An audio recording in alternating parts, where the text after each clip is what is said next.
Hello, I'm Dr. David W. Scott, Director of Mission Theology for Global Ministries, and this is a presentation about mission theology for mission engagement.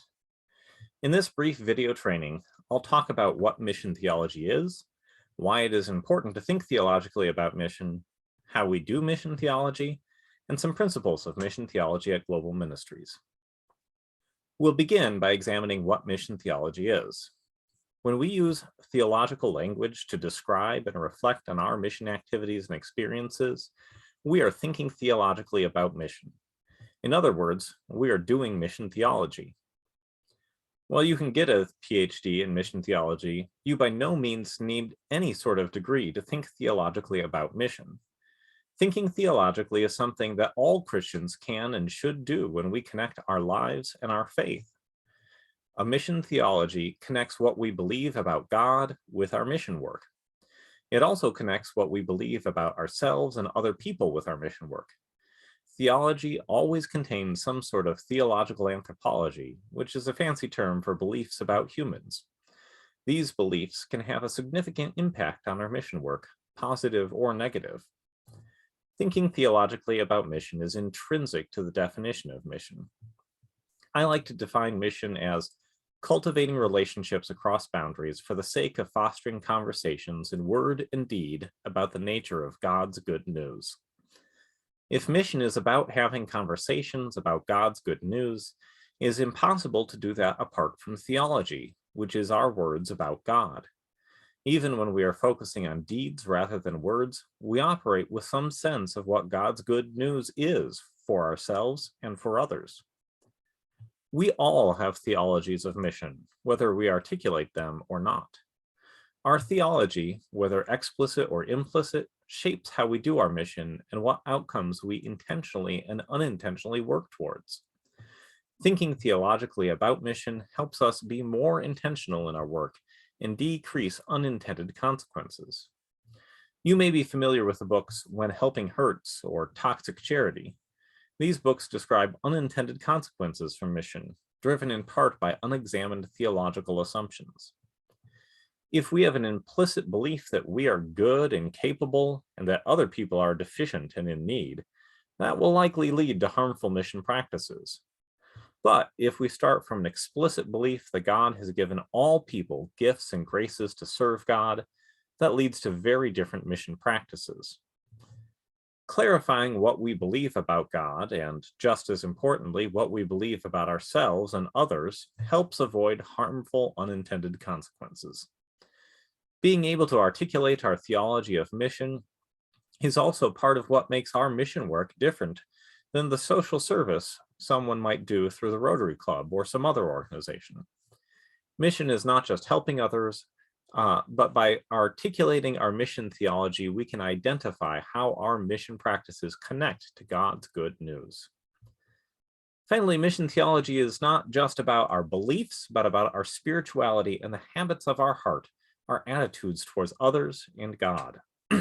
John Wesley, founder of the Methodist movement, thought that the point of theology was to help us to grow in holiness, or love of God and neighbor. I think that is also the point of mission theology. It's one thing to verbally affirm something, and another to really let it seep into your being. Thus, mission theology is a long-term process of training our hearts and minds in how we should approach mission. How do we develop a theology of mission? Well, first, by engaging in mission and then talking about it theologically with others. This is the most important way to develop a theology of mission. Theology is always part of a conversation, as is mission by my definition.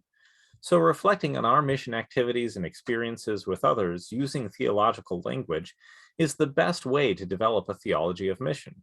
And the more we do it, the better we get at it. That being said, there are other important resources too. First and foremost, the Bible.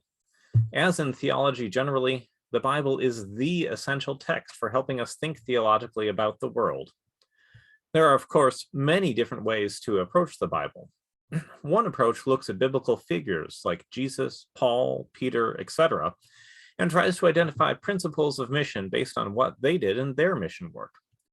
For example, maybe you take from Peter's example of breaking kosher taboos with the centurion Cornelius, told in Acts 10-11, that it's important to be willing to try food that you initially find disgusting when it allows you to connect to mission partners. Another approach looks at these same stories but uses them as a template to understand one's own experience, to live inside the stories. For example, maybe when Paul says of his mission work in 2 Corinthians 6, verse 5, we experienced hard work, sleepless nights, and hunger. It helps you respond more cheerfully to those experiences in your own mission work because you can tell yourselves that you're being like Paul. Another approach would be to reflect on certain verses as expressive of truths about mission. For example, 1 Thessalonians 2:8 says, "We were glad to share not only God's good news with you, but also our very lives because we cared for you so much." You might reflect on what it means to share our very lives with those with whom we are in mission.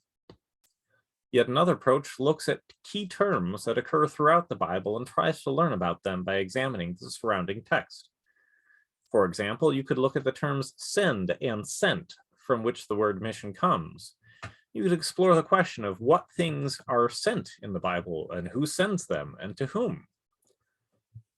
Theological writings, including denominational documents, are another important source for helping us do mission theology.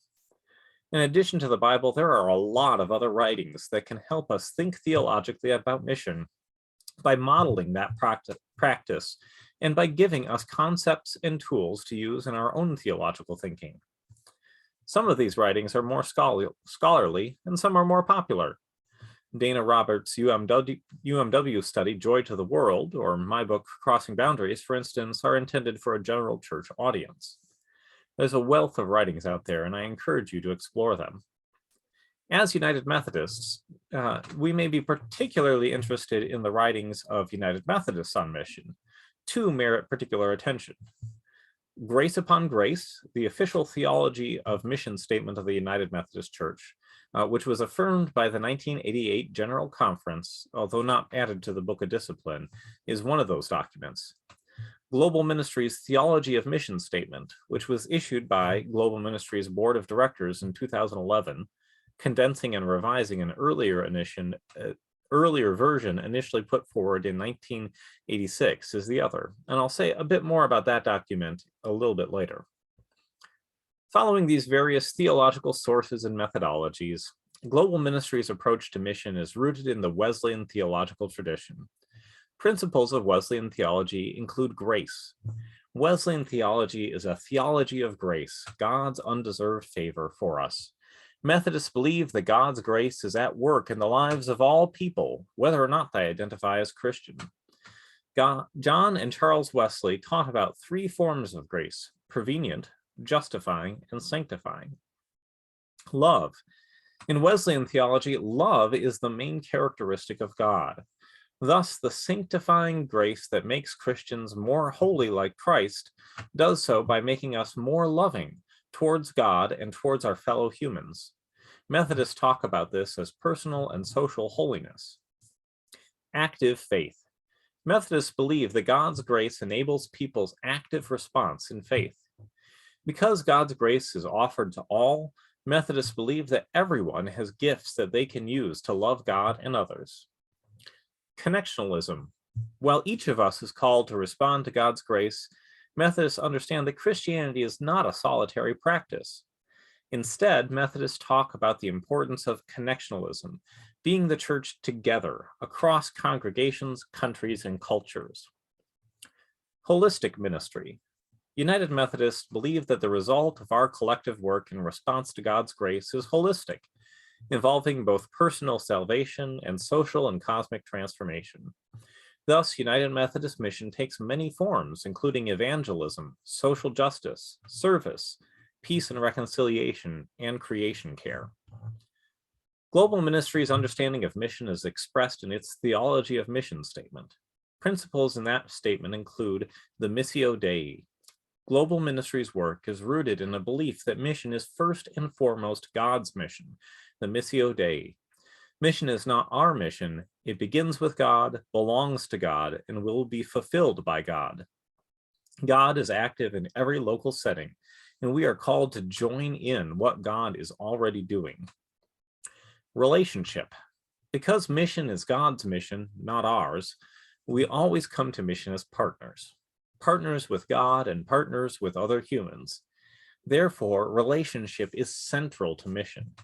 Mission is not something we do to or for others, it is something we do with others. Mutuality.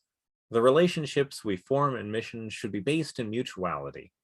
In mutual relationships, we seek to learn from others instead of imposing our own values, systems, or culture on others. In that way, both we and our mission partners are transformed and drawn closer to God. Incarnational mission. The process of forming mutual relationships is best supported when we engage deeply with the communities where we are in mission. Following the model of Jesus, Global Ministries believes in incarnational mission, where missionaries are with and live like their communities. I hope this short video has inspired and equipped you to go out and engage in your own theological reflections about mission. I look forward to being in conversation with you about those theological insights.